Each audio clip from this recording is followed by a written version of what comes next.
Today we'll be learning about sets. Sets is basically a collection of objects. In mathematical definition, we can define it as a well-defined collection of objects. Object basically represents an items and members. So, sets are represented by capital letters like A, B, C, etc. So, represented by small letters like X, Y, Z, etc. So, set can be represented as, suppose I want to indicate the whole numbers. So, whole numbers which is less than 10. That is 0, 1, 2, 3 till 9. This is how we basically represent a set. There are three methods of representing a set. First is description method. By the name itself it indicates we are just describing the elements rather than listing it. For example, I want to indicate the whole numbers which are less than 10. So, the set can be represented as whole numbers less than 10.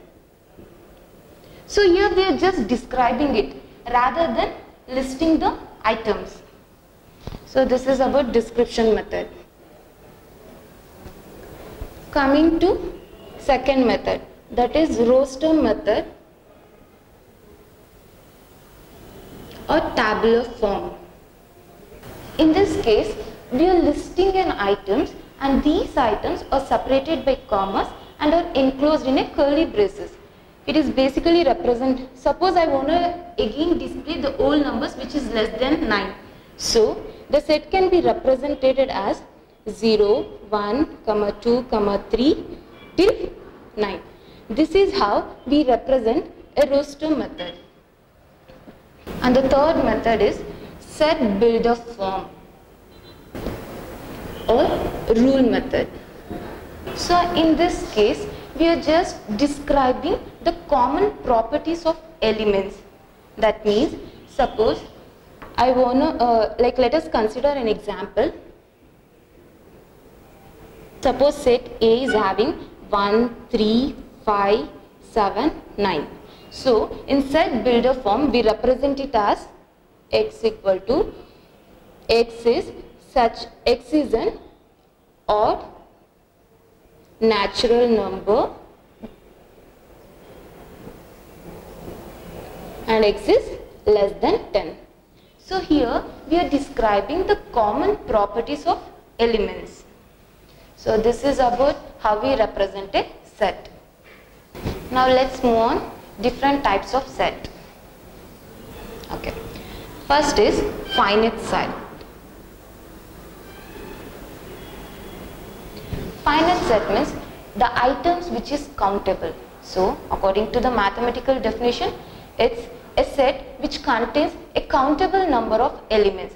For example, I want to display natural numbers which is less than 5. So, 1, 2, 3, 4. So, this is a countable number of items. And next is infinite set.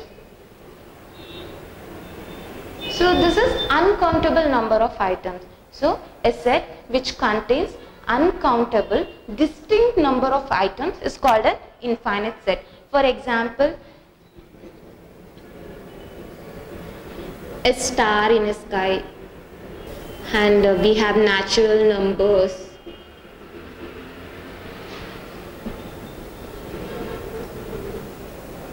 and we have whole numbers and the integers.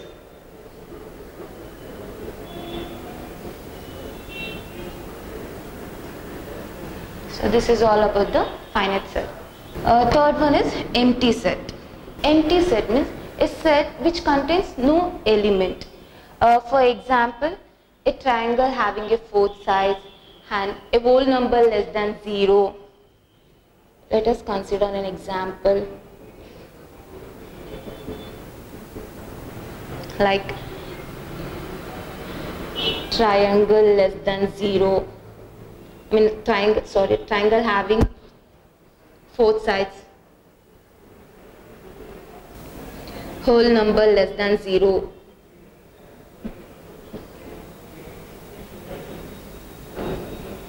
And empty set, it is also called as null set, and it is represented by the notation pi. So this is about the empty set. Okay, when we say the set is equal, that the elements having equal number of elements, that is they are having the same element. For example, let us consider set A having a word charm and set B having a word march.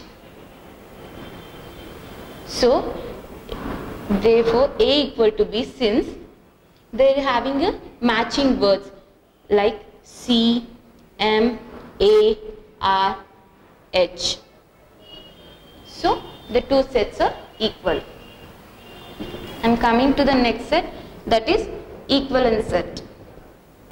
Two sets are said to be equivalent if they have same number of elements, like there should be a one-to-one correspondence relationship exists between them. For example, if set A is having ovals, that is A, E, I, O, U, and set B having numbers like 1, 2, 3, 4, 5. So the number of set A is equal to number of set B. So A is equivalent to B, but not A equal to B. This is how we're going to represent the equivalent set. And coming to the subset. Okay. Set A is said to be a subset of set B. That means every element of set A is also an element of set B. That means conversely we can say that B is a superset of A. For example, this we represent it as a universal set. 1, 2, 3, 4, 5. And A is having 3, 4. So A is B is subset of A. That is B is subset of A, or A is superset of B. Superset of B. This is about the subset. Coming to universal set. A set consists of all the elements in the universe of discourse. That means it contains the counted number of objects, that is the complete range of objects. For example, I want to display ovals like A, E, I, O, U. So universal set may be an alphabet. Similarly, when we come to natural numbers, x is such that x belongs to n where x is less than 5. So universal set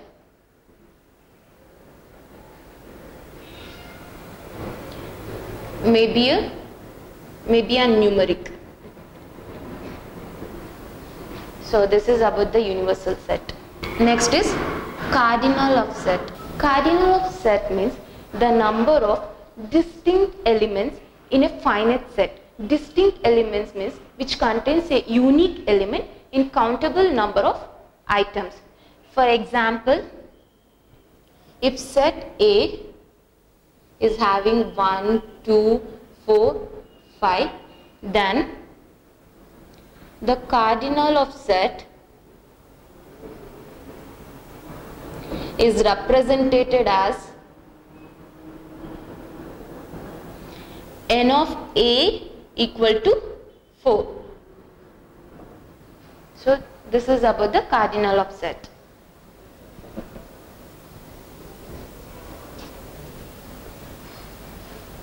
And coming to next set is overlapping sets.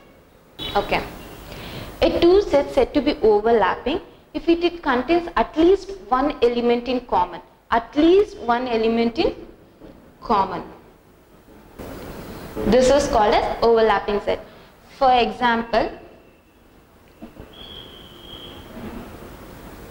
if set A is having 1, 2, 3, 4, 5 and set B 3, 4, 6, 7, then set A is overlapping, then set A and B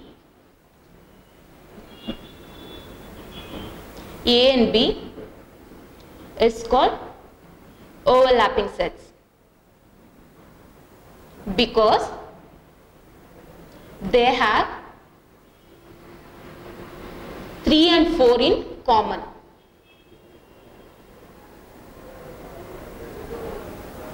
So this is known about overlapping set. And final is disjoint set.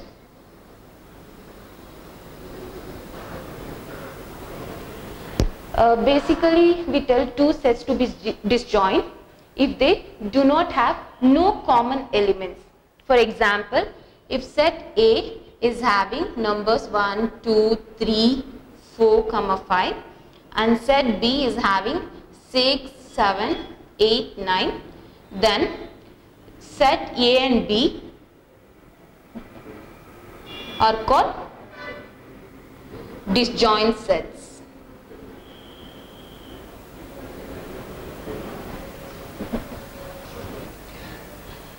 Now coming to operations on sets. Like how we have performed addition, multiplication, subtractions on numbers in arithmetic, similarly we have some kind of operations on sets as well. So first is union of set.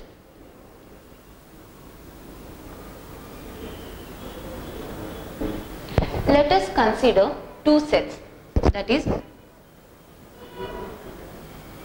let us consider two sets A and B.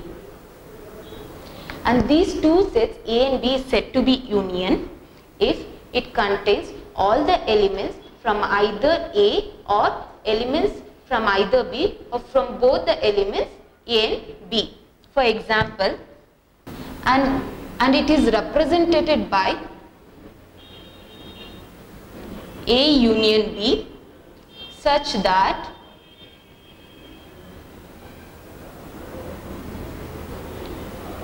X belongs to A or X belongs to B. X represents the number of elements. For example, if set A is having 1, 2, 3, 4, 5 and set B 6, 1, 2, 7, 8, 9, then A union B is represented as 1, 2, 3, 4, 5, 6, 7, 8, 9.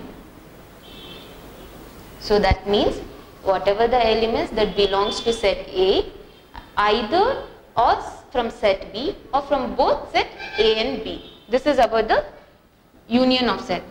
Coming to second is intersection of set. Let us take two sets, that is A, two sets A and B is said to be intersection of set if all the elements has to belong from both the set A and also from the set B. For example, if set A is having 1, 2, 3, 4 and set B is having 3, 4, 5, 6. Then intersection of set is represented as A intersection B. X is such that X belongs to A and X belongs to B. That is, number of elements belongs to A and number of elements belongs to B. In this example, A intersection B is 3, 4. That is, these both elements has to be presented in both the set A and set B. This is about the intersection of set. Third one is complement of set. Complement of set means all the elements that belongs to universal set but do not belong to set A. It is denoted by A dash or A bar. For example, universal set, I am having numbers 1, 2, 3, 4, 5, 6. And in set A, I am having 2, 3, 5, 6. So, complement of set means it discards whatever the elements that is present in A and includes whatever the elements that is present in universal set. In this example, A complement is 1, 4. That means it discards whatever the elements that has been present in set A and includes only those elements that is presented in the universal set. So this is about the operations on set. Coming to Venn diagrams. Okay. A mathematician called John Venn, he was the first person who was used to represent sets based on diagrams. So it was named after him. So Venn diagram is nothing but it's a pictorial representations of sets. For universal set, it is represented by rectangle, and for subset, it is represented by circles, ovals, etc. I want to display ovals. So this is how the representation of Venn diagram. This is how we represent a set based on Venn diagrams. Thank you.